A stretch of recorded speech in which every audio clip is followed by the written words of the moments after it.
உபாகம் 28:8 நீ கையிடும் எல்லா வேலையிலும் உனக்கு ஆசீர்வாதம் கட்டளையிடுவார்.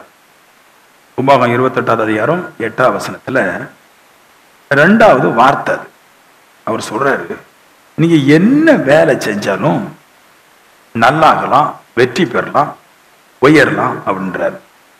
எப்படி நல்லாக முடியும், வெற்றி பெற முடியும், உயர முடியும்? அதுக்குள்ள காரணத்தை சொல்றாரு. கர்த்தர் ஆசீர்வாதத்துல கட்டளை கொடுத்திருக்கிறார். அப்போ கர்த்தர் ஆசீர்வாதத்தை நம்மளுக்கு கட்டளையா கொடுத்தா நம்ம கண்டிப்பா என்ன வேலை செஞ்சாலும் நல்லா வந்துருவோம். உதாரணத்துக்கு பாருங்களேன், இந்த கட்டளை பற்றி சொல்லட்டும். தேவன் கட்டளை இடும்போது எந்த அதிகாரமும், எந்த வல்லமையும், எந்த துறைதனங்களும், எந்த கர்த்தத்துவங்களும், எந்த ஞானங்களும், எந்த பாவங்களும், சூரியனும் சந்திரனும் நட்சத்திரங்களும் பூமிகளும் இவைகள் உடைய ஆற்றல் எதுவும் அவருடைய கட்டளையை மீறி எதுவும் செய்ய முடியாதுங்க. அப்போ தேவன் உன்னை ஆசீர்வதிக்கும்படி கட்டளை கொடுத்துட்டா இனி அதை தடுத்து நிப்பாட்ட இந்த உலகத்துல எந்த வல்லமையினாலும் கூடாது அப்படின்றார். அதுலதான் அவர் சொன்னாரு, நீ கையிட்டு செய்யற எல்லா வேலையிலும் ஆசீர்வாதத்தை கட்டளையிடுவேன். இன்னைக்கு இதை பத்தி நிறைய பேச போறோம். அதுக்கு ஒரு வசனம் கொடுத்தாரு பாருங்க, சங்கீதம் 33:9. எல்லாரும் படிச்சுக்கிடுங்க, இது நல்ல வசனம். நீங்க அடிக்கடி சோர்ந்து போகும்போது இந்த வசனம் உங்களுக்கு நல்லா தேவைப்படும். நீ அடிக்கடி மனசு ரொம்ப கஷ்டப்படும் பாருங்க, ஐயோ ஒண்ணு நடக்கலையே, இந்த பிரச்சனை இப்படி இருக்குதே, நான் செஞ்ச வேலை ஒண்ணு வாய்க்கலையே அப்படின்ட்டு. அதுல பின்னாடி போட்டிருப்பாரு 33:9 அவர் சொல்ல ஆகும் அப்படின்னு. அவர் சொன்னா என்ன வேணாலும் நடக்கும். அவர் கட்டளையிட்டால் நிற்கும் அப்படின்னு என்ன அர்த்தம்? அவர் கட்டளையிட்டா இந்த உலகமும் உலகத்தில் இருக்கிற சகல சுவாசங்களும் அப்படியே நிற்கும். உங்களுக்கு விரோதமாய் ஒன்றையும் கூட அவர்களால செய்ய முடியாது. அதெல்லாம் ஆண்டவர் சொன்னாரு. எதற்காக நீங்க கவலைப்படுறீங்க? உங்களோட முடிய கூட ஒருவனாலும் ஒண்ணு செய்ய முடியாது, இடத்துல ஒண்ணுமே பண்ண முடியாது, நான் கட்டளை கொடுப்பேன். சரி, அப்போ கர்த்தர் நம்மளை ஆசீர்வதிக்கணும்னு ஒரு கட்டளை கொடுத்துட்டா இந்த உலகத்துல எந்த ஒரு மனுஷனாலை, எந்த ஒரு கொம்பனாலை நம்மள ஒண்ணு செய்ய முடியாது. ரொம்ப முக்கியம். இப்போ 2வது பாயிண்ட்டுக்கு போறேன். கட்டளையை பற்றி இன்னும் கொஞ்சம் பேசட்டும். தேவனுடைய ஆர்டர் எப்படிப்பட்டது, தேவனுடைய கட்டளை எவ்வளவு அருமையானது பாருங்க. நான் சொல்லுவேன், ஒவ்வொரு மனுஷனும் தேவனுடைய கட்டளைக்காக காத்திருக்கணும். எனக்கு தேவன் ஆசீர்வாதத்தை கட்டளையிட மாட்டாரா என்று காத்திருக்க வேண்டும். அந்த கட்டளை வரும்போது அவன் நல்லா ஆயிடுவான். மார்க் 9:14 ஒரு அற்புதத்தை காட்டுறாங்க. அதுல 5 விதமான தேவனுடைய வல்லமையையும் பின்பு கட்டளையையும் காமிக்குது. இதை நான் ஏன் உங்களுக்கு சொல்றேன்னா, உங்களுக்கு ஒரு விசுவாசம் ஃபர்ஸ்ட் வரணும். ஏன்னா நம்ம நிறைய நேரம் அழுதுடுறோம் சபையில போய். நான் சொல்லுவேன், சபையில அழணும், ஒண்ணுக்கு மட்டும்தான் சபையில அழணும். அது கூட சபையில அழ வேண்டிய அவசியம் கிடையாது. நான் செய்த பாவங்களுக்காக அழலாம். தாவீது அந்த ஒண்ணுக்கு தான் அழுறாரு இல்லையா? நான் பாவம் செஞ்சுட்டேன் ஆண்டவரே, நான் துன்மார்க்கமா வாழ்ந்துட்டேன் ஆண்டவரே, நான் பலகீனமா இருந்துட்டேன் ஆண்டவரே, அது உமக்கு விரோதமான பாவமா இருக்குது, என் சகோதரனுக்கு தகப்பனு விரோதமான பாவமா இருக்குது, அதனால நான் அழுறேன் அப்படின்னு சொல்லலாம். ஸோ இது சொல்றதுக்கு சபையில வந்து தான் சொல்ல வேண்டிய அவசியம் கிடையாது. இது சபையில வந்து அழ வேண்டிய அவசியம் கிடையாது. அவங்களுடைய வீட்டுல அவங்களுடைய தனி ஜெபத்துல இருக்கும்போது ஆண்டவரே நான் பாவம் செஞ்சுட்டேன், இது கொடூரமா இருக்குது, அக்கிரமமான காரியம் சொல்லி அங்க அழலாம். பட் சபையில வந்து அழ வேண்டிய அவசியம் கிடையாது. சபையில சந்தோஷமா தான் இருக்கணும், இல்ல மகிழ்ச்சியா தான் இருக்கணும். சபையில வந்து சந்தோஷமா இருக்கணும், மகிழ்ச்சியா இருக்கணுங்கிற வசனத்தை யாரும் சொல்லாததுனால ஜனங்கள் சபையில வந்து அழுறாங்க. ஏன் அழுறாங்க அப்படின்னா, தெய்வத்துக்கு அழுது ஆராதிக்கிறது ஒரு காலம் பிடிக்காது. ஏன்னா தேவன் என்ன சொன்னார்? தேவன் இசைகளை போட்டு, கீர்த்தனை போட்டு, கிட்டார்னாலையும் தம்பூர நாளங்களும் போட்டு, இல்ல ட்ரம் செட்டை போட்டு கர்த்தரை மகிழ்ச்சியோடு கூட ஆராதிக்கின்னு இருக்குது. ஆனா சபையில வந்து ஏன் கண்ணீரோட கூட ஆராதிக்கிறாங்கன்னா, அவங்க மைண்ட்ல ஒரு விஷயம் இருக்குது, அவங்க வாழ்க்கையில தோற்று போயிட்டாங்க, அவங்க கெட்டு போயிட்டாங்க. இப்ப அந்த கெட்டு போனதை வந்து என்ன செய்யணும்னு தெரியாம சபையில வந்து கண்ணை திறந்து கண்ணீர் வடிகிற மாதிரி அவங்க ஜெபம் பண்ணுவாங்க, பாடுவாங்க, ஆராதிப்பாங்க. அது விசுவாசம் கிடையாது இல்லையா? நம்ம விசுவாசத்தை குறித்து படிக்கிறோம். அவர் கட்டளையிட்டா நிற்கும். அப்போ அவர் எப்படிப்பட்டவர் என்றுதான் நான் புரிஞ்சு கொள்ள வேண்டுமே தவிர நான் எப்படிப்பட்டவன் என்று கடவுள்கிட்ட சொல்ல வேண்டிய அவசியம் கிடையாது. ஆண்டவர் சொன்னார் ஒரு இடத்துல, மனுஷனை குறித்து ஒருவனும் எனக்கு சொல்ல வேண்டிய அவசியம் கிடையாது. ஏன்னா மனுஷனுடைய இருதயத்தை குறித்து நான் அறிஞ்சிருக்கிறேன். யாருமே மனுஷனை கர்த்தாவே இவரு அப்படிப்பட்டவர், இவரு நல்லவர், இவரு வல்லவர் சொல்ல வேண்டிய அவசியம் கிடையாது. எல்லாருடைய இருதயம் கர்த்தருக்கு தெரியும். இப்ப நான் என்ன பண்ண வேண்டியதா இருக்குது? அவர் எப்படிப்பட்டவர், அவருடைய சொல் எப்படிப்பட்டது, அவருடைய கட்டளை எப்படிப்பட்டது, அதைத்தான் நான் புரிஞ்சு கொள்ளணும். நான் எப்படிப்பட்டவருங்கிற எனக்கு தெரியும். கடவுள் நான் எப்படிப்பட்டவர் கடவுளுக்கும் தெரியும். இப்ப நான் என் ரகசியம் எனக்கு மட்டும்தான் தெரியுதுன்னா ஓகே. நான் இப்ப சொல்றேன் பாருங்களேன், நீங்க ஒரு ஆட்ட கடன் வாங்க போகும்போது உங்க ரகசியத்தெல்லாம் எடுத்து சொல்லுவீங்க. என் பையனுக்கு நோய் இருக்குது, இல்ல என் பிள்ளைக்கு பிரச்சனை இருக்குது, என் வீட்டுல கஷ்டம் இருக்குது சொல்லுவீங்க. ஆனா கடவுள்கிட்ட அப்படி சொல்ல வேண்டிய அவசியம் இல்லை. கடவுளுக்கு உங்க இருதயம் தெரியும். உங்களுக்கு இப்ப என்ன பிரச்சனை அப்படின்னா, நீங்க நல்லா வர்றதுக்கு, எல்லா வேலைகளும் ஆசிரியப்படுவதற்கு கடவுள் எப்படிப்பட்டவர்னு உங்களுக்கு தெரிய மாட்டேங்குது. பிரச்சனை அங்கதான் இருக்குது. இப்ப இங்க ஒரு 5 பாயிண்ட் சொல்றேன் பாருங்க. முதல்ல இயேசு ஒரு கூட்டத்துக்கிட்ட, சீசர்கிட்ட வர்றார். ஒரு கூட்டத்துக்கிட்ட வர்றார். வரும்போது உடனே இயேசுவை பார்த்த பின்னாடி கடகடன அங்க இருந்த கூட்டத்தார், பரிசேயர், சதுசேயர் ஓடி போய் அவரை வாழ்த்துவாங்க. ஏன்? நல்ல கேளுங்க, பேதுரு கூடயும் மற்ற சீசரோடையும் பரிசேயரும் சதுசேயரும் சண்டை போடுறாங்க. ஆனா இயேசுவை கண்ட உடனே ஓடி போய் அவரை வாழ்த்துனாங்க. அதுல என்ன தெரியுதுன்னா, சீசர்களுக்கு அந்த இடத்துல அவங்க மதிப்பு கொடுக்கல, இயேசுவை மதிக்கிறார்கள் என்று அர்த்தம். ரன் அண்ட் கிரீட்டிங் இருக்குது. ஓடி போய் அவரை வாழ்த்தினார்கள். அப்போ நல்லா தெரியுது, ஒருவர் துதிக்கு பாத்திரவர் ஒருவர் இருக்கிறார் என்று ஜனங்கள் எல்லாம் அதைத்தான் அறிய முதல்ல ஆசைப்பட்டாங்க. என் நோய் எப்படிப்பட்டதோ, என் பலகீனங்கள் எப்படிப்பட்டதோ, என் கஷ்டம் எப்படிப்பட்டதெல்லாம் முக்கியம் கிடையாது. முதல்ல இயேசு எப்படிப்பட்டவர்னு நோக்கி ஓடுனாங்க, அவரை வாழ்த்துனாங்க, வரவேற்றாங்க. ஏன்னா அவர்கிட்ட அதிகாரம் இருக்குது. நான் சொல்லுவேன், அதிகாரம் தான் முக்கியம்.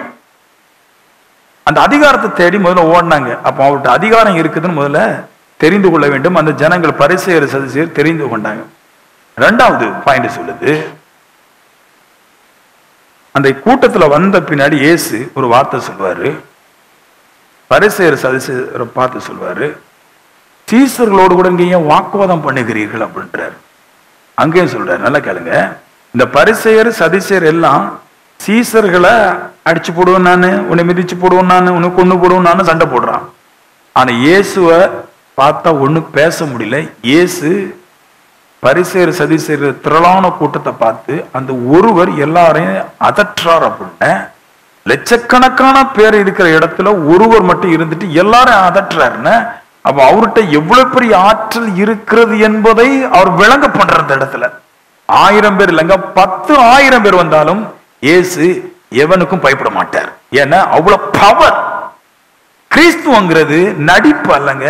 கிறிஸ்துவங்கிறது தலையையும் ட்ரெஸ்ஸையும் போட்டு மாத்துறதல்ல, முக்காடு உலர நேரமா எடுத்து எடுத்து எடுத்து வச்சுட்டு இருக்கிறது இல்ல. இந்த சபையில சில பொம்பளை எல்லாம் பாத்தீங்கன்னா ஒரு முக்காடை போட்டுட்டு அழுதுட்டு ஏஜம் பண்ணிட்டு இருப்பா. இதெல்லாம் கிறிஸ்தவம். இதெல்லாம் போகாது, பாதாளம் போறது. தாடி வச்சா ஒரு பிரச்சனை, லோகப்பட்டா பாஸ்டர் அழகா இருந்தாரு, அப்படி அது கிடையாது கிறிஸ்தவம். கிறிஸ்தவம்னா என்னதுன்னா, தேவ அளவற்ற அதிகாரம் உடையவர் என்பது விசுவாசத்துல வாழ்றது தான். அழுதுட்டு வாழ்வது. அளவற்ற வல்லமை உள்ள தேவன், அளவற்ற அதிகாரம் உடைய தேவன். அவர் சொன்னா நடக்கும் என்கிற ஆணித்தரமான உறுதியை கொண்டதுதான் ஆவிக்குரிய மனுஷன். சொல்லலாம், எனக்கு ஒரு கலக்கம் இருக்கும்போது என் ஒரு நண்பன் லேசா பேசிக்கலாம், எனக்கு இப்படி ஒரு பிரச்சனைக்கும் பேசிக்கலாம். கடவுள்கிட்ட போய் மாங்கு அலறிய பாருங்க, கடவுள் கண்டிப்பா கொடுக்க மாட்டார். ஏன்னா அவருடைய அத்தாரிட்டி தெரியல, அவருடைய மதிப்பு தெரியல உங்களுக்கு. அவர் மதிப்பு ஆச்சரியமானது, அற்புத விதமானது அவருடைய மதிப்பு. 3வது பாயிண்ட், ஒருத்தன் எந்திரிச்சு சொல்லுவான், அழகா இருக்கும். என் பையனுக்கு ஊமையன், வாயில நுரத்தள்ளுகிறான், அதாவது காக்காவளிப்பு, பற்களை கடிப்பவன், அது ஒரு நோய், விறப்பா சில நேரத்தில் நிற்பான், அது ஒரு நோய், அடிக்கடி தரையில விழுவான், அது ஒரு நோய், தீல அடிக்கடி விழுவான், அது ஒரு நோய். தண்ணீர்ல அடிக்கடி விழுவான், இப்படியும் ஒரு நோய். கிட்டத்தட்ட 7 பிசாசு இருக்கு. உம்மட்ட கொண்டு வந்தேன், நீர் இல்லை அப்படின்ட்டு. அந்த நேரத்தில் ஆண்டவர் முதல்ல கேட்பாரு பேதுருவை பார்த்து, அவிசுவாசியும் மாறுபாடு உள்ள சந்ததியே அப்படின்னு கேட்பாரு. என்ன அர்த்தம்? அது விசுவாசிக்கிறவனுக்கும் மாறுபாடு இல்லாதவனுக்கும் எதை, விசுவாசம் இல்லாதவனுக்கும் மாறுபாடு இல்லாதவனுக்கும் எதை செய்ய திராணி இருக்காது. அவனுக்கு அள மட்டும்தான் திராணி இருக்கும், குற்றம் குறை சொல்ல திராணி இருக்கும். ஆனா விசுவாசம், இவர் சொல்றாரு இதெல்லாம் ஒரு மேட்டரான்றார். 7 பேயெல்லாம் ஒரு மேட்டரா? அதெல்லாம் ஒரு மேட்டர் ஒண்ணு கிடையாது. இதை பார்த்து பயப்பட வேண்டிய அவசியமும் கிடையாது. இப்ப கடவுள் சொல்லுவாரு, அவனை இங்க கொண்டு வா. இப்படி இருக்கு பாருங்க அதிகாரம். இதுதான் ஒரு பவர். ஆண்டவர் எப்பவுமே ஒரு அற்புதம் செய்யும் போது பின்னாடி இருக்கிறவங்க, கூட்டத்தில் இருக்கிறவங்க கூப்பிட்டு தம் பக்கம் வச்சிருவாரு. அது என்ன அதிகாரத்தை குறிக்குதுன்னா, சந்தேகம் இல்லாத விசுவாசம் அவர்கிட்ட இருக்குது. அவர் என்ன சொன்னாலும் நடக்கும். அவர் என்ன சொன்னாலும் நடக்கும். இது நம்மளுக்கு வேணும். என்ன சொன்னாலும் நடக்குங்கிற விசுவாசம் எனக்கு வேணும். அவனை கொண்டு வந்துருவாங்க. கொண்டு வந்த பின்னாடி பேயை துரத்துவாரு. பேய் போயிரும். பிள்ளையாண்ட கீழே படுத்து கிடப்பான். கூட இருந்தவங்க எல்லாம் சொன்னாங்க இவன் செத்து போயிட்டான். இப்படி சில பேர் சொல்லுவான் நம்மள. தாய் தகப்பனை பார்த்து இவர் சொல்லுவாரு, கவலைப்படாத அப்படி சொல்லிட்டு அவர் கையை பிடிச்சி செத்து கிடந்த மனுஷன் தூக்கி எடுத்து நிப்பாட்டிட்டு சொல்றாரு, இதான் என்னுடைய ஆற்றல். அதுல ஒரு வார்த்தை சொல்வாரு, ஊமையும் செவிடும் குருடுமான ஆவியே, நான் உனக்கு கட்டளை கொடுக்கிறேன், நீ இனிமேல் இவனுக்குள்ளாய் 2ஆம் தரம் வரக்கூடாது. கட்டளைங்கிற வார்த்தை அதில் போட்டிருப்பாய். Command you in the name of the Lord Jesus Christ. ஏசு கிறிஸ்து நாமத்தினால் நான் கட்டளை கொடுக்கிறேன்னு நான் சில நேரத்தில் சொல்றது போல அவர் சொல்லுவார். சொன்ன உடனே அந்த கட்டளைக்கு பயந்து பிசாசு அவரை விட்டு ஓடி போயிற்று. அப்ப நான் சொல்லுவேன், இயேசு உங்களை ஆசீர்வதிக்கும்படிக்காய் கட்டளை கொடுத்தா நீங்கள் கண்டிப்பாய் நீங்கள் செய்கிற வேலை எல்லாவற்றிலும் ஆசீர்வாதம் உண்டாகும். அப்ப எனக்கு நான் ஆசீர்வாதத்துல நல்லா இல்லை, என்ன அர்த்தம்? இன்னும் கர்த்தர் எனக்கு கட்டளை தரல. கட்டளை தந்தா நான் நல்லா இருப்பேன். கண்டிப்பா தேவனுடைய கட்டளை அப்படிப்பட்டது. அதான் சொல், நீ கையடி எல்லா வேலையிலும் உனக்கு ஆசீர்வாதம் கட்டளை இடுவார். நீ என்ன வேலை செஞ்சாலும் நல்லா இருப்பங்க. அதுக்கு என்ன செய்யணுங்கிற 2வது சொல்றேன். நல்லா என்ன அடிக்கடி சொல்லுவோம், நாங்க சபைக்கு போனோம், நாங்க இந்த சபைக்கு போனேன், நல்லா இருந்துச்சு, மீட்டிங் வச்சாங்க, நல்லா இருந்துச்சு. நீ நல்லா இருக்கிறியா? இல்ல, ஒரே கடன் பிரச்சனை. அப்போ இன்னும் கர்த்தர் உன்னை ஆசீர்வதிக்கல. கர்த்தர் ஆசீர்வதிச்சா, கர்த்தர் கட்டளை தந்தா நம்ம நல்லா இருப்போம்.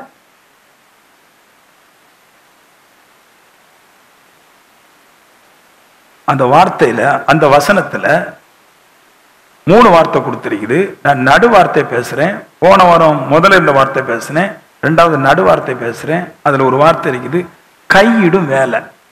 அப்படின்னா வேலை ரொம்ப முக்கியம். கையிடும் வேலை. கர்த்தர் சொல்லல பாருங்க, நீ சும்மா ஏறி நான் வீட்டுல தங்கத்தை கொண்டு தாரம் சொல்லல, நான் கட்டளை இடும்போ தங்கம் வீட்டுக்குள்ள வரும் சொல்லல, நீ கையிடும் வேலை. அப்படின்னு என்ன சொல்ற? நீ வேலை செய்யணும். நீ வேலை செஞ்சா அப்பொழுது நான் ஆசீர்வாதத்தை கட்டளை இடுவேன்றார். பிரமாணம் எந்த ஒரு ஆவிக்குரியவனுக்கும் நல்ல கடுமையாட்டு வேலை செய்யணும். இப்ப பாருங்களேன், வேலையை பத்தி கொஞ்சம் பேசட்டு இல்ல, வேலையை பத்தி பேசல. நிறைய ஆவிக்குரியவங்க வேலை செய்ய கிடையாது. நிறைய பேர் வேலை செய்ய கிடையாது. என்ன ஒரு பையன் போய் கேட்டேன், ஏண்டா எப்படி இருக்கு, நல்லா இருக்கிறேன் கேட்டேன். இல்ல பிரதர், கடைசி காலம், இயேசு நாளைக்கு வர போறாரு, அதனால சம்பாதிச்சு வச்சுக்கிட்டு நாளைக்கு சாகிறதுக்கு இன்னைக்கு ஏன் வேலைக்கு போகணும் அப்படின்ட்டான். எங்கடா சத்தியம் கேட்டேன்.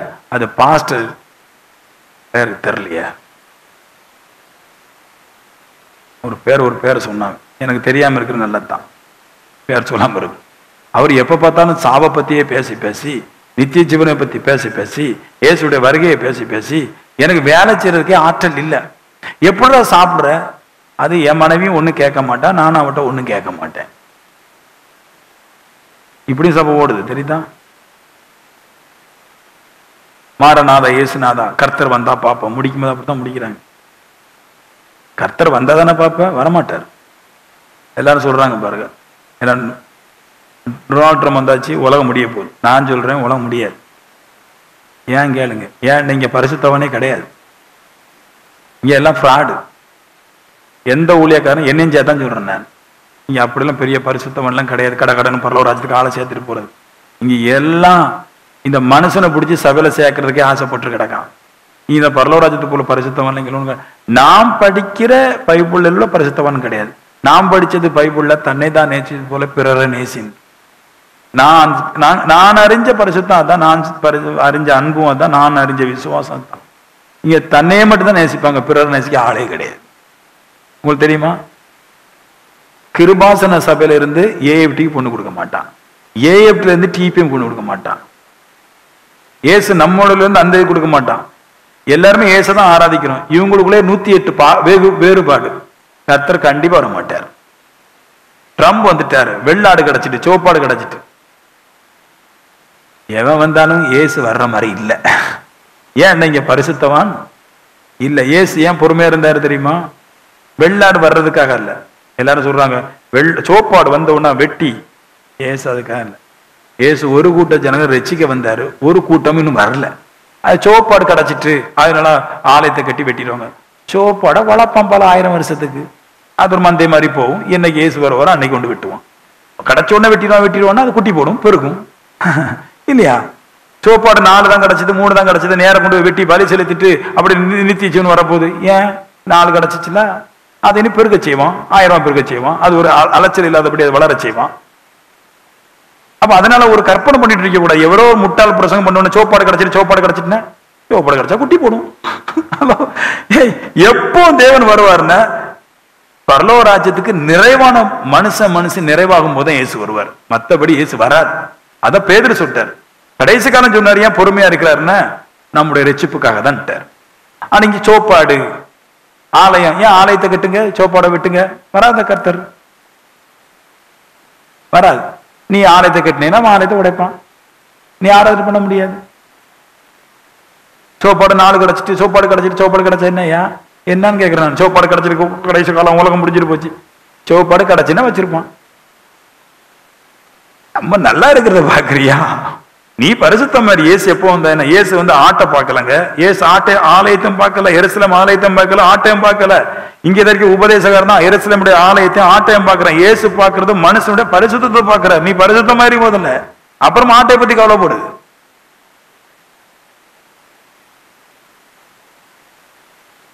முதல்ல நல்லா இருக்கிறதுக்குள்ள வழிய பாரு. வேலை செய்ன்ற ஆவிக்குரிய எப்படிப்பட்டவன்? ஆடு கிடைச்சிட்டு ஆலயம் கட்டிட்டுலாம் பார்க்க கூடாது. அதுக்கு முதல்ல வேலையை செய்ய. கரெக்டா? வேலை எப்படி செய்யறது சொல்றேன் நான். ஃபர்ஸ்ட் வேலையை தீவிரமா செய்யணும். எந்த ஒரு ஆவிக்குரிய மனுஷனுக்கும் அந்த தீவிரம் காட்ட தெரியணும். அவன் தான் ஆவிக்குரியவன். இருக்க கூடாது, சோம்பேறியாட்டு வரக்கூடாது. சில பேர் ஆமை மாதிரியே வேலை செய்வாங்க, பார்த்திருக்கீங்களா? ஊந்தா வேலை செய்வான். அப்படி நம்ம இல்ல. என்னத்துக்கு பிரதர் சம்பாதிச்சு, என்னத்துக்கு எதுக்கு பிரதர் சம்பாதிக்கணும்? என்னங்க இது இப்படி ஓடி என்ன கிடைக்க போகுது? ஆண்டோடைய தூதன் லோத்துட்ட மனைவிடம் சொன்னா, தீவிரமா இந்த பட்டணத்தை விட்டு ஓடி போங்கன்னா. அந்த தீவிரங்கிற வார்த்தையை ஏன் போடுறேன்னா, தீவிரம் ஒரு மனுஷனை தப்பி வச்சிருது. நம்ம அடுத்து கடந்துடலாம். ஒரு நாளைக்கு 50 பார்சல் உண்டு பண்ற இடத்துல ஒரு நாளைக்கு 500 பார்சல் உண்டு பண்ணா 5 நாளைக்குள்ள வருமானத்தை ஒரே நாள் எடுக்கலாம். அப்படின்னு அர்த்தம், நீ அநேக பிரச்சனைகளை தாண்டி போகலான்னு. தீவிரம் நிறைய இடத்துல இந்த வார்த்தை. யோர்தான் நதி 2ஆக பிளக்கும் போது, யோசுவா பிளந்த போது, யோசுவாவும் யோசுவோடைய கூட்டத்தார் தீவிரமா கடந்தார்கள் இருக்குது. நான் சொன்ன பிரச்சனைகள் அதிகரிச்சுட்டு வந்துட்டே இருக்கும். பின்னாடி நம்ம தீவிரமா ஓடுற வரைக்கும் தான் அக்னினாலும் சரி நீர்னாலும் சரி நிற்கும். மெல்ல போனா மாட்டிக்குவோம். அதனால எப்பவுமே ஒரு ஆவிக்குரியவன் தீவிரம் காட்ட வேண்டும் வேலையில அப்படின்ற இல்லையா? அப்போஸ்தலர் நடவடிக்கை 20ஆம் அதிகாரம் 16வது வசனம் வரைக்கும் பவுல் எருசலேமுக்கு போக தீவிரப்பட்டு வேக வேகமா செய்யணும் ஆவிக்குரியவை. எனக்கு ஒரு சின்ன ஒரு படகு இருக்குன்னு வச்சுங்களேன், அத ஒரு 10 வருஷம் கழிச்சு இன்னொன்னு எப்படியாவது வைக்கணும். அப்படி கிடைக்க கூடாது. 10 வருஷத்துல 20 படகு உண்டாக்கணும். நம்ம சபையில் உள்ள சில பேர் நான் பிரசங்கம் பண்ணதை மறுபடியும் ஏண்டன்னு சொல்லுவாங்க. போன வாரம் அவங்க துணி கடைக்கார்ட்ட ஒன்று கேட்டேன், என்ன அப்படின்னு கேட்டேன், எதுக்கு இவ்வளவு வேகமா ஓடுறீங்க? நான் தான் கேட்டேன். நான் தான் இதை பிரசங்கம் பண்ணவன்ட்ட கேட்டேன், எனக்கு தேவை ரொம்ப இருக்குன்னார். என்ன தேவைன்னு கேட்டேன். சபைக்கு நிறைய, நம்ம சபை தான் பெரிய சபையா இருக்கணும், நம்ம சபை தான் பெருசா கட்டணும். அப்ப நான் அவர் சொன்னாரு, நான் 3 கடை எடுத்துட்டேன். அப்ப நான் சொன்னேன், 4வது கடை இப்ப கொஞ்சம் பொறுதியா வைப்பேன். இல்ல பாஸ்டர், தேவை ரொம்ப இருக்குது, 4வது கடை நான் எடுக்க போறேன். அப்போ ஒரு மனுஷனுக்கு தீவிரம் இருக்குது. பிரசங்கத்தை கேட்கறான், அந்த ஆள் பிரசங்கத்தை மட்டும் தான் கேட்பான். தீவிரம் இருக்குது. 4 வருஷம் தான் ஆச்சு நம்ம கூட வர்றதுக்கு முன்னாடி ஒரு கடையை உருப்படியா வைக்க தெரியல. நம்மகிட்ட வந்து கொரோனாவோட கூட வந்தாங்க நினைக்கிறேன். 4 வருஷம் ஆச்சு. 4 கடை, மாசத்துக்கு 25 லட்சம் ரூபாய் நீ சிரமத்தை சம்பாதிச்சிட்டு இல்ல. எல்லாரும் நம்ம பதுக்க ஓடனா போதும். ஏன் கொண்டு போறோம்? கொண்டா பாப்புறோம். நித்திய ஜீவன் பைசாவை பார்க்குது. நித்திய ஜீவன் உங்களை பார்க்கல, உங்களுடைய பைசாவை தான் பார்க்குது. நீங்க பைபிளை படிச்சு பாருங்க. நீங்க என்ன செய்றீங்க, உங்களுடைய நற்கிரியை என்ன என்பதை மட்டும்தான் நித்திய ஜீவன் பார்க்கும். உங்க மூஞ்சையோ கலரையோ அல்ல, உங்க கிரியைகள் என்னவென்று பார்க்கிறது. நீங்க கிரியை செய்யாமலே செத்து போனீங்கன்னா பிரயோஜனம் இல்லை. அதான் பவுல் சொல்றாரு. அவர் சொன்னார் ஒண்ணு, நான் கர்த்தர்கிட்ட போறது எனக்கு நலமா இருக்கும். அவர் பவுல் சொன்னாரு, எனக்கு கர்த்தரோடு கூட இருப்பது நல்லது, அதுக்காண்டி போய் சாவு செத்துட்டு போயில. அப்படிமா சொன்னாரு, நான் கர்த்தரோடு கூட இருப்பது எனக்கு நல்லது, நான் சாவுறது எனக்கு நல்லது, நான் உயிரோடு இருந்தால் உங்களுக்கு நல்லது. படிச்சிருக்கீங்களா இந்த வசனம்லாம்? அப்ப அவர் என்ன சொல்றாரு, நான் உயிரோடு கூட இருந்து இங்க இருக்கிற ஜனங்களுக்காக தீவிரமா பிரயாசப்பட்டு வேலை செய்து இங்க இருக்கிற ஜனங்களை ஒரு நிலைமைக்கு நான் மாத்த போறேன்.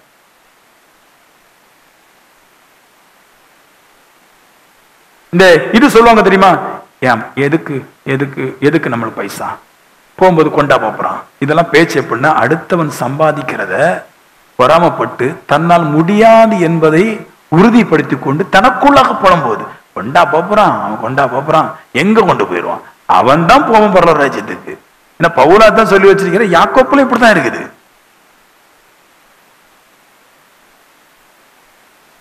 ரெண்டு, எப்படி வேலை செய்யணும் முத பகுதி சொல்லிட்டேன். தீவிரமா வேலை செய்யணும். 10 வருஷம் கழிச்சு ஒரு கார் எடுக்க பாக்குறிய, 2 வருஷத்துல ஒரு கார் எடு. காலையில நீங்க ஒரு சின்ன படகுல போறீங்க, அப்படியே விட்டுறாதீங்க. சாயங்காலம் ஒரு படகு எடுத்து வேலை செய்யுங்க. காலையில ஒரு வேலை செய்றீங்க, சாயந்தரம் ஒரு வேலை செய்யுங்க. 8 மணி நேரம் தூங்கினா காணாத, ஏன் வந்து 23 மணி நேரம் தூங்கிட்டு 1 மணி நேரம் வேலை பார்க்குறீங்க? நீங்க முன்னேற ஆசைப்படுறவன் அப்படி செய்யணும். இதுல பாருங்க, நான் உங்களுக்கு காட்டி தரேன், நிறைய இருக்குது. வேலையில இன்னொரு ஐட்டம் இருக்குது. சில பேருக்கு மனைவியை சுத்திட்டே வருவாங்க. மனைவி வாலிய பிள்ளையா இருக்கும்போது கூட கவலை கிடையாது, கிளவியாக பின்னாடி தான் கவலை. எங்கே போயிட்டானே, அவளுக்கு தான் 40 வயசுலேயே காலில் வந்து வாதம் வந்தாச்சு, நீ எங்க ஓட போறா, அவளை போய் பெருசா பார்த்து என்ன ஆக போகுது? படிக்கிறது வேகமா படிக்காது, சுணங்கி சுணங்கி படுத்துக்கிட்டு. ஆவிக்குரியவன் தான் சக்சஸ் மேன், அவனுக்கு தான் அந்த தெய்வீக ஆற்றல் இருக்குது.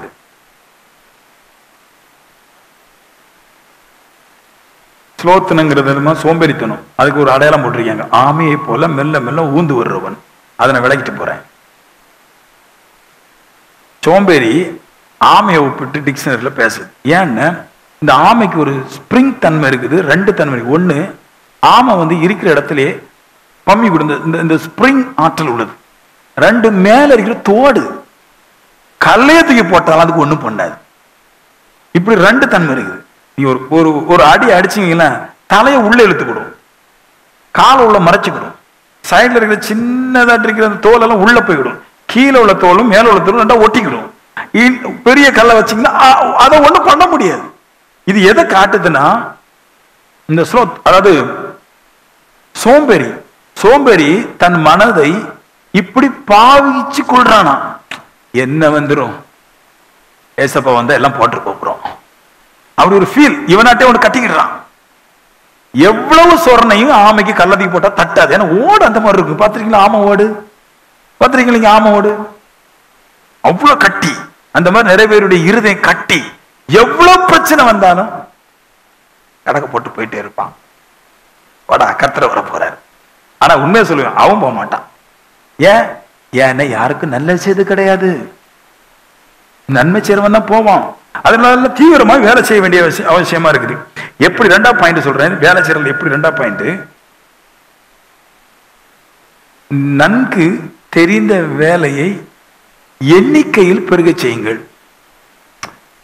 எப்படி செய்யணும்? ஆவிக்குரிய எனக்கு ஒரு ஆட்டோ இருக்குன்னா, எனக்கு ஆட்டோ நல்லா ஓட்ட தெரியும்னா, அதோடைய எல்லா சூழலும் எனக்கு தெரியும்னா, நான் இன்னொரு ஆட்டோவை எடுக்கணும். இதை வச்சே வாழ்க்கை ஓட்ட போறேன் பிரதர். பொண்டாட்டி மட்டும் தான் ஒண்ணு, மிச்சம் எல்லாம் நிறைய. கர்த்தர் அப்படித்தான் சொல்றாரு. ஆமென். ஆபிரகாமுக்கு ஒரு மந்தை தான் இருந்துச்சு. கொஞ்ச நாள் ஆகல மந்தை 2 ஆக்கிட்டாங்க. ஒரு மந்தை 2 தளபதி இருந்தாங்க, லோத்தும் ஆபிரகாம்.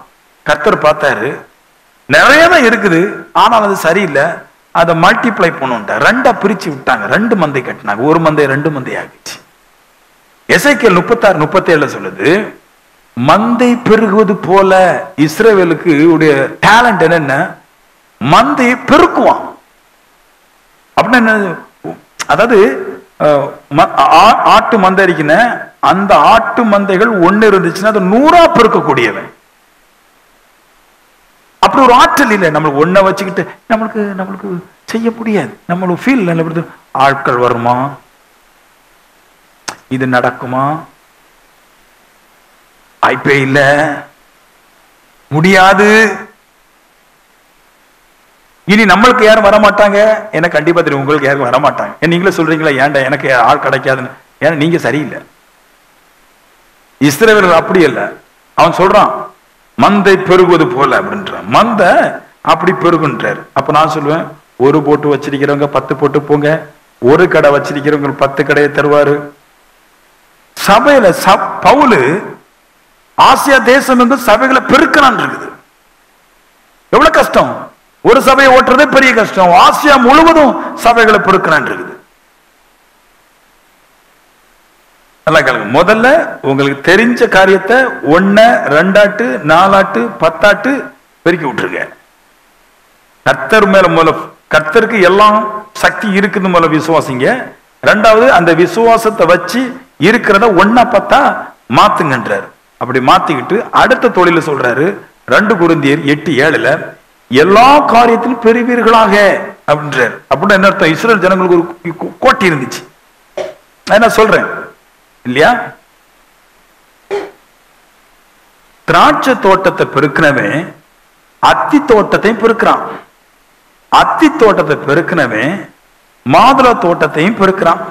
மாதுளை தோட்டத்தை பெருக்கினவன் பாதாம் தோட்டத்தையும் பெருக்கிறான். பாதாம் தோட்டத்தை பெருக்கினவன் ஆப்பிள் தோட்டத்தை பெருக்கிறான். ஆப்பிள் தோட்டத்தை பெருக்கினவன் தென்னந்தோப்பையும் பெருக்கிறான்.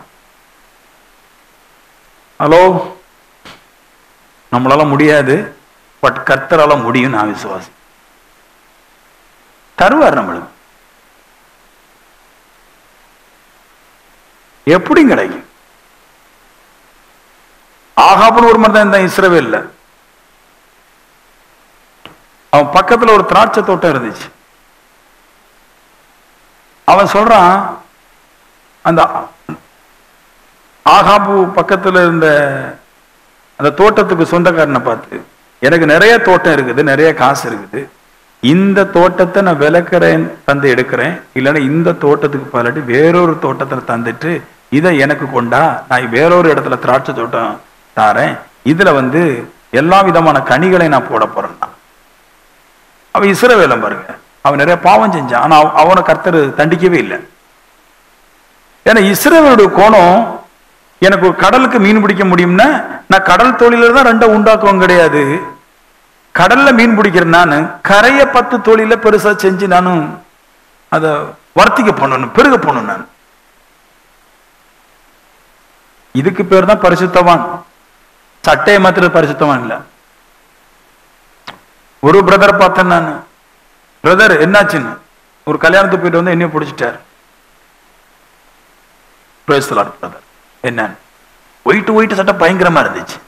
நான் வெள்ளை சட்டையில வந்திருக்கிறீங்க, அதான் பாஸ்டர் பரிசுத்தம் அப்படின்னாரு. நான் சொன்னேன் தொப்பி நீல கலர் இருக்குன்னு. அது என்னாச்சுன்னு கேட்டேன். அது பிரதர் இப்படி எல்லாம் நீங்க சட்டையை மாத்த சொல்லும் போது தலையை மாத்த வேண்டியது. அவரு மொட்டை, அதனால அவர் தொப்பி வச்சிருக்கிறார்.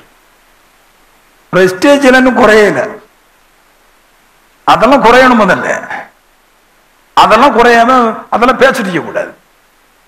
பரிசுத்தம் ஒரு ஆவிக்குரியவன் இப்படி பெருக்கத்துல போனுன்ற நானா சொல்றேன். நான் எல்லா காரியத்திலும் பெறுவீர்களாக, எல்லா நன்மையான காரியத்திலையும் பெருகுங்க, பெருகட்டுங்க. உங்களுக்கு என்னங்க வந்துச்சு? கடவுள் போகும்போது உங்கள்கிட்ட தந்துட்டு போறாரு, வாங்க கேளுங்களேன், கத்தட்ட ஆண்டவர் எனக்கு தாங்கப்பான்னு கேளுங்களேன். நித்திய ஜீவன் போக சொன்னா நம்பாத, கேளு கடவுள்கிட்ட. 1க்கு 4 தாங்க, 4 காரியத்துல 40 தாருங்க. ஆண்டவரை எனக்கு தாங்க, நான் உங்களுடைய ஊழியத்தை சேர்றேன், நான் உங்களுடைய ஏழைகளுக்கு நான் கொடுக்குறேன், உங்களுடைய சபைகளை நான் கட்டி கொடுக்குறேன், என் கையில வரட்டு எல்லாம் 500 நோட்டும். அமெரிக்கா லண்டன்ல இருந்து எத்தனாயிரம் கோடி ரூபாய்க்கோ தங்கத்தை எடுத்துட்டு போயிட்டான். அவனுக்கு இருக்கிற அறிவு நம்மளுக்கு கூட ஆளுக்கு ஒரு 100 பவுன் சேர்க்க கூட கிடையாது. இங்க சபையில பிரசங்கம், நாம் கர்த்தருக்காக எல்லாத்தையும் விட்டு வந்துடும். நான் உண்மையா சொல்றேன், இந்த நகையை கலட்டினவ வெள்ளை சீலை போட்டவ எவ்வளவு எதை விட்டுருக்கியாளா? நீ சொல்லு. உங்களுக்கு யாராவது 2 பவுன் தந்திருக்காங்களா? வாசில சிஸ்டர் சிஸ்டர் எதுவும் வேண்டாம், நீங்க 5 பவுன் வச்சுக்கணும் தந்திருக்காளா? என்ன கலட்டினா என்ன மாத்தினா? அதெல்லாம் நம்ப கூடாது. எவ்வளவு தர போற கிடையாது, நம்ம கஷ்டத்துக்கு வயிற்று நிரப்ப போற கிடையாது. உன் கையும் உன் வேலையும் என்னுடைய வார்த்தையை கேட்டு விதவிதமா பெருக்குன்னு என்ன சாகும்போது சந்தோஷமா சாவன். காசு இல்லாதவன் துடிச்சு தான் சாவான். உங்களுக்கு தெரியுமா? படிச்சுக்கீங்களா? அப்படி பைபிள் நம்ம படிச்சாதானே. காசு இல்லாதவன் செய்வான், துடிச்சுதான் சாவான். கேவலப்பட்டு தான் சாவான். காசு இல்லாதவன் நொந்து சாவான், அழுது சாவான். அதுல ஒரு ஆளு லாசர். 4 பேர் இருக்கிறாங்க. ஒரு தானே சொல்ற, தின்ன ஆசை, வயிறு பசி, சொரிச்சல், குஷ்டம். ஒரு வீட்டுக்குள்ள சாப்பிட்டு இருக்கிறான். அதை பார்த்துட்டு ஐயோ சாப்பாடு கிடைக்கல ஏங்குறான். நித்திய ஜீவனுக்கு போவோம் நம்ம எல்லாரும், ஆனா வேதனைப்பட்டு தான் போவோம் காசு இல்லாதனால. நான் சொல்றேன், நித்திய ஜீவனுக்கு போற நாம நல்ல கையின் பிரயாசத்தினால நிறைய விஷயங்களை உண்டு பண்ணி அதுலயே ஓடி எப்படி சாக போறாங்க. ஒரு நாளைக்கு நம்ம எல்லாம் சாக போறோம், புரியுதா? என்னைக்கு ஒரு நாள் மண்டையோட ஆகிரும்.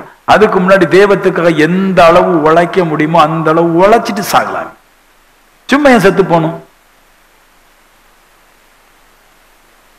லாசர் போல நிறைய பேர் சொல்லுவாங்க, லாசர் தரித்திரனா இருந்தா தான் போனா அப்படின்னு சொல்லி. அது அறிவே இல்லாம படிக்கிறது. நல்லா கேளுங்க.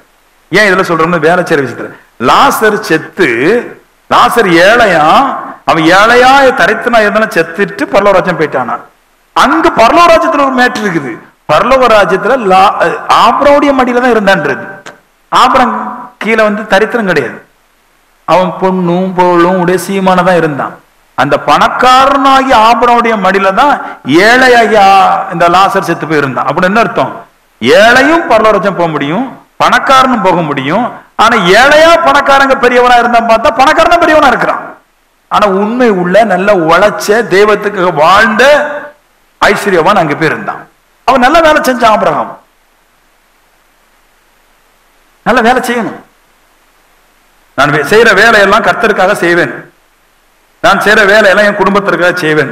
நான் செய்யற வேலையெல்லாம் என் பிள்ளைகள் அடுத்தவங்க இடத்துல போய் கையேந்த கூடாதபடிக்கு நான் வேலை செய்வேன். நான் சாகர மட்டும் வேலை செய்வேன், எல்லா நாளும் வேலை செய்வேன். காரணம், இங்கே தேவைகள் அதிகமா இருக்கிறது. என் பிள்ளைங்களோட தேவைகள் அதிகமா இருக்குது, என் சபை தேவை அதிகமா இருக்குது, என் கணவனோட தேவை அதிகமா இருக்குது. இங்க பெந்தகோஸ்துக்காரங்களுக்கு சொல்றாங்க உலகம் முடிய போதும். ஒரு சின்ன 2 லட்சம் ரூபாய்க்கு ஒரு கார் வாங்க வக்கில்ல.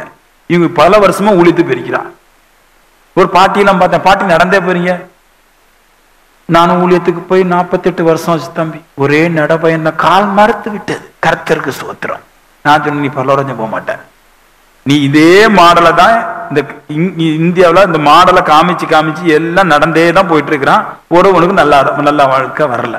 நீ முன்னுதாரணமா இருக்காண்டாமா, ஒரு ஆபிரகாமை போல, ஒரு இயேசு கிறிஸ்துவை போல. இயேசு சொத்து வாங்கினாரா இல்லையாங்க? உங்களுக்கு தெரியுமா இயேசு சொத்து வாங்கிருக்கிறார் எங்கேயாவது? எங்க பைபிள் படிச்சோம்? ஆமென். பக்கத்துல இருக்கிற அந்த நேரம் நம்ம பார்த்திருப்போம், அதனால நமக்கு தெரியும். ஏசு சொத்து வாங்குறாரு. சொத்து வாங்கினா பாவம். இதுல ஒரு கேள்வி, இந்த டிபிஎம் காரங்க கொஞ்சம் பேர் இந்த கன்னியாகுமரியில நிற்கிறாங்க, கிருப பலமா வச்சுக்கிட்டு. ஒரு சகோதரன் தாடி வச்சுட்டு போயிருக்கான். பெந்தகோஸ்து போறவங்க தாடி வைக்கலாமோ? இப்படி எல்லாம் கேட்கிறாங்க. பத்தியெல்லாம் சபை எப்படி உருவாக்கி வச்சிருக்காங்க, பெந்தகோஸ்து போறவங்க தாடி வைக்கலாமா அப்படின்ட்டு. அப்ப இவர் சொன்னாராம், நீங்க அந்த 12 இயேசுவோடு கூட 12 சீசர் இருக்கிறாங்க, அந்த போட்டோல பாருங்க, எல்லாருமே தாடி வச்சிருக்கிறாங்க. எல்லாருக்கும் தாடி இருக்கீங்க. அன்னைக்கு இருந்த அது போட்டோ, அது உண்மையா போயோ தெரியாது, வரைபடமே எல்லாம் தெரியாது. இயேசுநாதர் பெரிய தாடி வச்சிருக்கிறாரு. இயேசுநாதர் கூட இந்த 12 சீசர் இருந்தாங்க, அதுல அவங்க எல்லாருமே தாடி வச்சிருக்கிறாங்க. இங்க இருக்கிறவங்க பொறுக்கல, ஏன்னா அவங்களுக்கு அது உபதேசம் சொல்லிட்டாங்க, எல்லாரும் தாடி வச்சிருக்கிறாங்க. இங்க இருக்கிற ஆவிக்குரிய சொத்து இருக்குதா? இல்ல. ஆனா ஏசப்ப சொத்து வாங்கிச்சு. சொல்றேன், ஏசு அடிக்கடி ஒரு தோட்டத்துக்குள்ள போவார். படிச்சிருக்கீங்களா? அடிக்கடி ஒரு தோட்டத்துக்குள்ள போவார். ஏசு கிறிஸ்து சாகும் போது அந்த தோட்டத்துல, இந்த கெத்செமனே தோட்டத்துல இருந்தாரு. அது ஏசு காசு கொடுத்து வாங்கின சொத்து. எப்படி நான் சொல்றேன்னா, இந்த சொத்து வாங்கினது பைபிள் சொல்லுது, இந்த நிலத்தை பற்றி, இந்த தோட்டத்தை பத்தி யூதாசுக்கு நல்லா தெரியும் அப்படின்னு ஒரு வார்த்தை போட்டிருக்கு. ஏன்னா யூதாஸ் தான் இயேசு கிறிஸ்துடைய பக்கத்துல இருந்து அக்கௌண்டர். இந்த நிலம் வாங்கினுடைய கையெழுத்துல இவருக்கு தெரியும், அப்புறம் போடுது. அது இல்லாம 3 வருஷம் ஊழியம் செய்யும் போது ஒரு தோட்டத்துல போய் சும்மா போய் நாம போய் ஜெபம் பண்ணிட்டு வர முடியாது, திட்டுவான். 3 வருஷம் எல்லா நாளும் போன மாதிரி ஜெபம் பண்றீங்கிறாருன்னா, ஒரு கடையில போய் நின்னாலே திட்டுறாங்க. 3 வருஷம் தோட்டத்துக்கு போய் பெருக்கிறாருன்னா யோவான் 18 இருக்குது. அவன் எல்லா நாளும் அங்க ஜெபம் பண்ண போனாங்க, அடிக்கடி ஜெபம் பண்ண போனாங்க. ஏன்னா ஜெபம் பண்ணுவதற்கு, இளைப்பாறுவதற்காண்டிய ஒரு தோட்டத்தை வாங்கி போட்டு எந்த ஒரு மனுஷனுடைய பிரச்சனை இல்லாதபடி தனித்து இருந்து அவர் ஜெபம் பண்ணினார்கள். இயேசுவே தோட்டம் வாங்கிச்சு. இங்க ஒருத்தனுக்கும் ஒண்ணும் கிடையாது, தோட்டம் வாங்க முடியாது. அதுவே பிரச்சனை. நம்ம ஒரு காரை வாங்க முடியாது, எல்லாருக்கும் பொறாம வந்துடுது. தாடியே வைக்க முடியலங்கிறேன், அப்புறமா நீங்க பேசிட்டு இருக்கிறீங்க. ஒரு கோட்டு போட முடியல. ஒரு சிஸ்டர் ஒரு அம்மா போன் போட்டு, உங்க பாஸ்டர் எப்பவும் கோட்டு போடுற, எதுக்கு அவர் கோட்டு போடுறாரு இதெல்லாம் கேட்டா, அப்ப என்ன பிரசங்கம் பண்றாங்க பாருங்களேன். நல்ல வேலை செய்யணும், நல்லா பெருகணும், விசுவாசிகளை நல்ல மேல தூக்கி கொண்டு பெரிய ஆளாக்க உபதேசம் பண்ணணும். இப்போ அதுக்கு உபதேசம் பண்ணிட்டு இனி இது எப்படி கிடைக்க ரெடியா? இதான் ரொம்ப முக்கியம். நான் பழகணும், பெருகணும். நிறைய பேர் சொல்றாங்க தெரியுமா, ஒரு டயலாக் இருக்கு தெரியுமா, பணக்காரன் தூங்க மாட்டான், கடைக்காரன் தூங்க மாட்டான். அது கரெக்டான ரைமிங். பணக்காரன் தூங்க மாட்டான்னு சொல்றது பயங்கர போய். இந்த ஊழியக்காரங்க எப்படி எல்லாம் பிரசங்கம் பண்ண தெரியுமா? நான் பகரில இருக்கும்போது, சவுதில இருக்கும்போது அங்கெல்லாம் கேட்டிருக்கேன். ஐஸ்வர்யவான் தூங்க மாட்டான், அவன் பணத்தை குவித்தே எண்ணிட்டு இருப்பான். கடைக்காரன் தூங்க மாட்டான், 4 பொம்பளை பெத்தவன் தூங்கவே மாட்டான். நான் சொல்லுவேன், பணக்காரன் தான் தூங்குவான். ஏன்னா அவன் வேலைகள் எல்லாம் கர்த்தர் ஆசீர்வதிச்சிருக்கிறார். அங்க ஒருவனும் எடுக்க முடியாது, ஒருவனும் வைக்க முடியாது தான் சொன்னார். நீ கையிட்டு செய்யும் எல்லா வேலையும் நான் ஆசீர்வாதத்தை கட்டளை இடுவேன் அப்படின்னா, அது நான் கட்டளை இடுவேன். அங்க ஒருவனும் எடுக்க முடியாது, கூட்ட முடியாது, குறைக்க முடியாது. ஏன்னா நான் அங்க நிக்கிறேன்ற எனக்கு நையா. நான் 10க்கான கடையை பெருக்கி விட்டுட்டு கம்ப்யூட்டரை வச்சுக்கிட்டு, நான் இந்த கம்ப்யூட்டரை பத்தி பேசணும். கம்ப்யூட்டர் எதுக்குங்க வந்துச்சு? மனுஷன் களவாம்பான், அந்த ரோபோக்கள் களவு செய்யாது ஏமாற்ற முடியாங்கிறத கொண்டு வந்தான். அந்த ரோபோ மேல நம்பிக்கை வைக்கிறான் ஒவ்வொரு பிசினஸுக்கும். கர்த்தர் சொல்றாரு, அவன் வீட்டுல தூங்கிடுவான். புரியுதா? ஹலோ,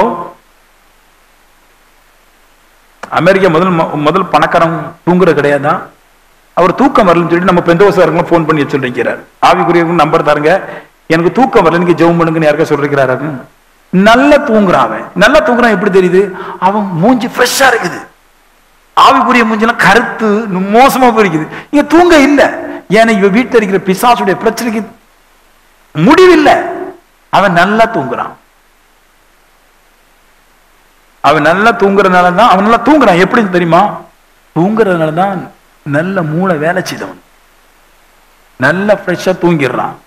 ஏன்னா கர்த்தர் அவனை ஆசீர்வதிக்கிறார், அவன் தூங்குறான். இங்க நிறைய பேர் ஆவிக்குரியவங்க தூங்குற கிடையாது, கடன் பிரச்சனை. ஒரு அம்மா குறித்து இருக்க சொன்ன மகளுக்கு கல்யாணம் நடக்கணும். அவன் முன்னாடி பீலா விட்டா, என் மனைவி 50 பவுன் தருவா, எனக்கு ஒரு கவலை கிடையாது. பிள்ளைக்கு மாப்பிள்ளை வந்திருக்குது, ஏதாவது காசு தர முடியுமா? இங்க தர முடியும். அப்படி அப்படி சொல்லி இப்படி சொல்லி எப்ப கொடுப்பான்? தூக்கம். ஒரு பிள்ளைக்கு கல்யாணம் முடியல, தாய் தூங்க மாட்டா, பெரிய கஷ்டம். பொய்ய பொய்ய பேசி பேசி பேசி பேசி பேசி பேசி அதை மக்கள் கேட்டு கேட்டு கேட்டு கேட்டு அப்புறம் தெருவில் வந்து சண்டை போடுறது. காசு இல்லை எனக்கு, அப்படி இல்லை இப்படி இல்லை, அவ ஏமாத்திட்டா, இவ அப்படி கொண்டு போயிட்டா, அவ சரியில்லை, இவ கோணம் அப்படி, இவ இப்படி, அவ அப்படி, இவ இருந்தால அவ இருந்தால, அவ அப்படி போயிட்டா, இவ இப்படி போயிட்டா. அங்க போய் வெள்ளை சட்டை போட்டு வருது, சத்தியத்தை கேட்க மாட்டேன்னு சொல்லுது, வெளியே வந்து காசுக்கு தான் சண்டை போடுது. வேற எதுக்கு சண்டை போடல? காசுக்கு தான் சண்டை. அது சரியில்லை, இது சரியில்லை. எந்த பெந்தகோஸ்துக்காரன் சரியான பொண்ணை கொடுக்குறான்? காசு தப்பும்பா. அவன் தான் ஊர்ல நம்பர் 1 கோடிச்சவருக்கு பொண்ணை கொடுத்திருப்பான், மாப்பிள்ளை எடுத்திருப்பான். நாங்கெல்லாம் காசு பாவம் இல்லைன்னு சொல்லுவோம், ஆனா ஏழைகளுக்கு நார்மலான மனுஷன் தான் பொண்ணை மாப்பிள்ளையும் கொடுப்போம். ஏன்னா அது எங்களுக்கு பெரிய தேவை கிடையாது. மனுஷனுக்கு தேவை, கடவுளுக்கு தேவை, போராடுறோம். சரி, அவன் புருஷனாலும் சரி மனைவினாலும் சரி, மனைவி வேலைக்கு போய் தான் பெருக்கணுமா? கிடையாது. வீட்டில இருந்து கணவன் கொண்டு வர்ற பைசாவை என்ன செய்ய வேண்டும் என்று சொல்லி கணவன் மனைவியும் கூடி இருந்து ஆலோசனை பண்ணி குறைஞ்ச வட்டிக்கு கொடுத்து, இல்லையா, அப்புறமா அதை என்ன செய்யணும், என்ன வேலையில போடலாம், அடுத்து என்ன பண்ண முன்னேற முடியும், அதை யோசிச்சு அதை பண்ணி கடந்து வரணும். இது எப்படி வரப்போகுது? நீ இதை சொல்ல போற. கர்த்தர் நீ கையிட்டு செய்ய எல்லா வேலையும் நீ ஆசீர்வதிப்பார். அது எப்படி வரப்போகுதுங்கிற ஒரு 10 நிமிஷம் சொல்லிடுறேன் நான். ஆமோஸ் 9:11 அந்த ஒரு வசனத்துல நிறைய போட்டிருக்கிற, என் நாமம் விளங்கிய சகல ஜாதிகளையும் வசமாக்கி கொள்ளும்படிக்கு அப்படின்றது. அப்படின்னா கர்த்தர் என்கிற நாமத்தை தனக்கு சொந்தமாய் ஆக்கி கொண்ட மனுஷன், அந்த மனுஷனை கர்த்தர் தனக்கு வசமாக்கி கொள்ளும்படிக்காக, அதுக்கு கீழே நிறைய நன்மைகளை வருது, எல்லா நன்மையும் கொடுத்துடுறாரு. நான் இந்த நாமத்தை பற்றி கொஞ்சம் பேசுறேன். என் நாமம் விளங்கிய, அல்லாவிட்டால் என் நாமம் தரிக்கப்பட்ட சகல ஜாதிகளை, எந்த மனுஷனா இருக்கலாங்க, அவருடைய நாமத்தை மட்டும் இருதயத்துல தரிச்சிருந்தா, அவருடைய நாமத்தை மட்டும் கூப்பிடுறா, அந்த நாமத்தை மட்டும் விளங்கி இருந்தா, அந்த மனுஷனை தனக்கு சொந்தமாக்கி கொள்ளும்படிக்கு அவனுக்கு எல்லாத்தையும் கொடுத்துடுறாரு. உங்களுக்கு புரியுது இப்ப சொன்னது? இவன் உங்களுக்கு எல்லாம் வேணுமா? உங்களுக்கு எல்லா நன்மைகளும் உங்களுக்கு வேணுமா? நீங்கள் அவர் ஒருவருடைய நாமத்தை மட்டும் உங்களுக்கு சொந்தமாக்கி கொள்ளணும். நீங்கள் அவர் ஒருவருடைய நாமத்தை உங்களுக்கு சொந்தமாக்கினா அவருடைய எல்லாவற்றையும் உங்களுக்கு சொந்தமாக்கிறார். அந்த வசனத்தை அப்படித்தான் இருக்குது. நல்ல கேளுங்க. கர்த்தருடைய நாமத்தை பயன்படுத்துகிறவர்கள் கர்த்தரை மட்டும் சார்ந்திருக்கணும். கர்த்தர் நாமத்தில் ஜெபிக்கிறவர்கள் கர்த்தரை மட்டும்தான் நம்பி இருக்கணும். கர்த்தருடைய நாமம் தரிக்கப்பட்டவர்கள் கர்த்தர் தான் தேடணும். அப்போஸ்தலர் நாம் நடவடிக்கை 15:16 சொல்லுவாரு, என்னுடைய நாமம் தரிக்கப்படும் சகல ஜனங்களும் கர்த்தரை தேடும்படிக்கு. இங்க ஒரு பாயிண்ட் இருக்கு பாருங்க, எப்படி கர்த்தர் எல்லாவற்றையும் எனக்கு தர போறாரு, என்னை என் வேலையெல்லாம் கர்த்தர் எப்படி ஆசீர்வதிக்கப்பட போறாருன்னு கர்த்தருடைய நாமத்தை சொல்றேன். நல்ல கேளுங்க, ஜெபம் பண்றேன் நானு. ஆண்டவரே ஸ்தோத்திரம் கர்த்தாவே, என் தேவைகள் இவ்வளவு இருக்குது, என் கஷ்டங்கள் இவ்வளவு இருக்குது, இவ்வளவு பாடு இருக்குது, இவ்வளவு நன்மைகளை தாங்க, இவ்வளவு தந்தாதான் சரியாகும் அப்படி சொல்ற. நீ அப்படி சொல்லிட்டு இயேசுவின் நாமத்தினாலும் ஜெபிக்கிற. ஜெபிக்கும் போது நீ இயேசுவின் நாமத்தினாலதான் ஜெபிக்கிறேன்னு சொல்லிக்கிட்டு, இயேசுவின் நாமத்துல நான் தரிக்கப்பட்டிருக்கிறேன்னு சொல்லிக்கிட்டு, இயேசுவின் நாமத்தை மட்டும் நம்புறேன்னு சொல்லிக்கிட்டு, வேறொரு நாமத்துக்கிட்ட நீ போய் முறையிடுவதும், வேறொரு நாமத்தை கூட்டுவதும், இந்த நாமத்தின் வேறொன்னு குறைப்பதும் இவன் பலனற்று போகிறது என்றார். நீ என்னுடைய நாமம் தரிக்கப்பட்ட ஜனம் ஜாதிகள் கர்த்தரை தான் தேடணும். கர்த்தாவே உமக்கு ஸ்தோத்திரம் அப்படின்னு சொல்லிட்டு கர்த்தரை தான் தேடணும். நீ கர்த்தருடைய நாமத்தை பயன்படுத்திட்டு கர்த்தரை தேடாமல் வேறொன்றை தேடினால் இப்பொழுது தேவனுடையதெல்லாம் உனக்கு சொந்தமாகாது.